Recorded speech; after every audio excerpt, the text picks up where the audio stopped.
My name is Jim Furlong, and I own Last Vestige Music Shop in Albany.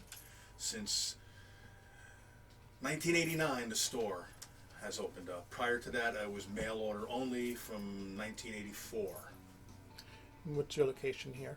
173 Quail Street, right in the pretty much central part of the city of Albany.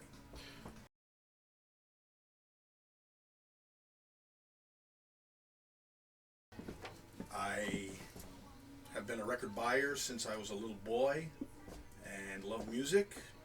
Found myself amongst other various jobs and college endeavors, always going back to working at a few different record stores in the late 70s through the early 80s. And with the knowledge I had based on experience and love of music, I was able to parlay that into mail order business at first, like I said, and then from there took the leap in '89 into the record store right when everybody else was getting rid of records. When I started in the early '80s, it was pretty much typing up your lists. The computers were very, very primitive at that point, so there was nothing like the internet so much, so to speak. So you typed up lists, you went to the printer, printed out the lists, and you had a mailing clientele that you developed, and you sent out lists all over the U.S. and overseas to collectors for the particular type of genre that I was dealing in.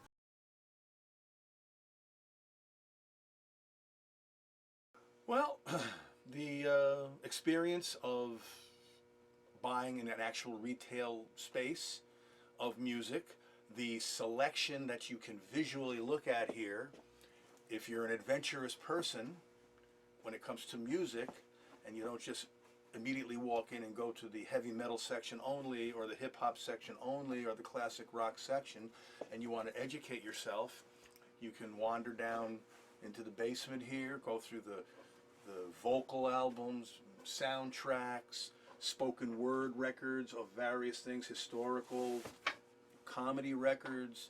Upstairs, the folk, country, blues section, the easy listening. There's so much music that this store has if you want to expand your horizons musically and gain some knowledge. And the fact that we offer the listening booths up front, which was something that I can say that I don't know about the rest of the country, but in 1989 when I opened, nobody was offering that. I remember as a kid my mother telling me that when she was a kid going into record stores in the 40s and right through the 50s, you could play the record before you bought it. Good thing about coming in here, or any record store worth its salt. Selection. Try to carry some new vinyl here, but the prices I think that the manufacturers charge now for vinyl is a little confiscatory. They should really come down and make them, they could sell so much more, I think, if they just dropped their prices and put out a standard 120, 130 gram vinyl like your regular records always were.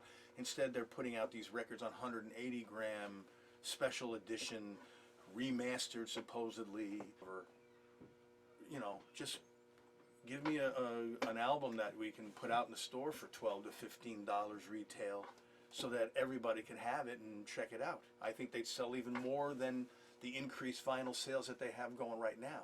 There's a lot I don't buy because of that, because, you know, I'll go up to Barnes & Nobles, for example, and I'll look in their vinyl section, and all the albums are $25, $30, $35 for especially reissues of you know, the Led Zeppelin albums and everything. I mean, we've carried them before and they sell, but I almost feel like some bucks wholesale to carry it in the store, and I can only sell it for a few more dollars if I want to compete with somebody online who doesn't have a brick and mortar building, you know. And it just, to me, it's a rip-off.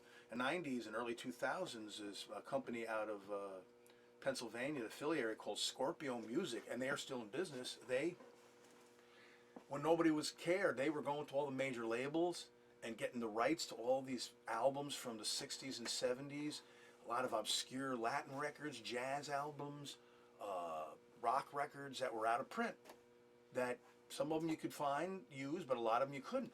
And they were buying the rights, putting them out.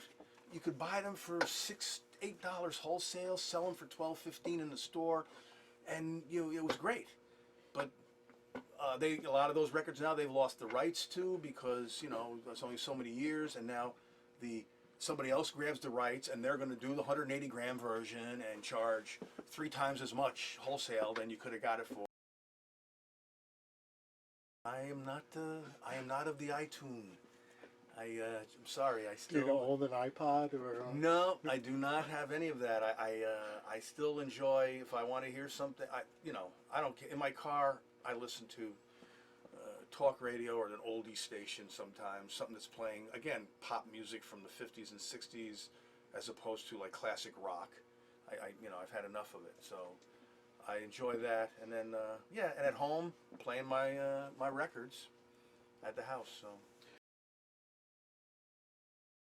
I think somebody would just keep going as long as there's a market, and I don't know how long it's going to last. I mean, obviously this technology of LP 33 1/3 and 45s has been around since 1948, when the first LP was made, and I think the first single was right around the same time, and it's withstood near 70 years now of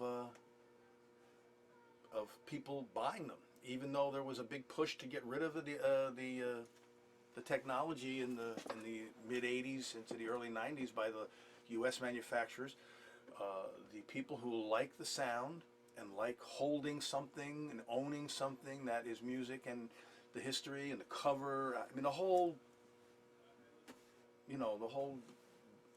boat of the whole thing is I just think the fact that it's still surviving and has even gotten more popular in the last few years dramatically just says that I think it's going to go on for a while. We tried, but Record Store Day has become a bit of a sore subject for a lot of people. Over the years, when it first started, of course, it was pretty cool. But this whole business of manufacturing these limited release records for Record Store Day has become kind of a real pain for people, especially in the business. Again, I don't order a ton of new vinyl, so when Record Store Day releases are available, I have a hard time getting them from the distributors. The amount of that are made, you suddenly see, I know people who have bigger chains, stores, and they get a great fill on all the releases. Some smaller people, they'll order 10 of something for their customers, and when the shipment comes, there's only 2 because they're giving them out to other people who they feel are better. And then within the day of the Record Store Day, you see on eBay, these records are all just being thrown up to try to cash in and make tons of money off of it. And it kind of just takes away the whole spirit. So we don't really carry much, if any, on Record Store Day of the titles, because it's a I don't know, it's a kind of a scam in my mind too. In fact, they're on Facebook, somebody posted just yesterday, there was a big record chain noticed to everybody that they are fed up with Record Store Day and they're not going to participate either because of the shenanigans with these releases and trying to get them for your customers. And it just seems like whoever's has all these copies of things, they divvy them out to special people, and a lot of people I think are getting them ahead of time, and they have no intention of putting them in the store, but just sitting on them and then putting them on eBay themselves to make a ton of money. So it's really, we try to, every year we have a sale that week, and we just call it, every day is Record Store Day at Last Vestige, and we're having a sale in honor of that weekend, but we don't carry any of the stuff per se. Last year, or earlier this year, let me see, where are we now? No, towards the end of last year, when Taylor Swift's newest album came out, there was vinyl of it. And we were ordering, at that time, just a bunch of records for the store. I forget what for. But we had, so I said to the guy, I said, put a couple of Taylor Swift's albums on there, and he looked at me like, really? I said, yeah, and they were gone. They were gone within like the next day we got them. So I don't put her in the category of Justin Bieber. I'm just saying I think Taylor Swift is a pretty savvy businesswoman and good pop artist, and I just felt like I'm going to have people walking in here who are going to say, oh, the new Taylor Swift record. And I was right.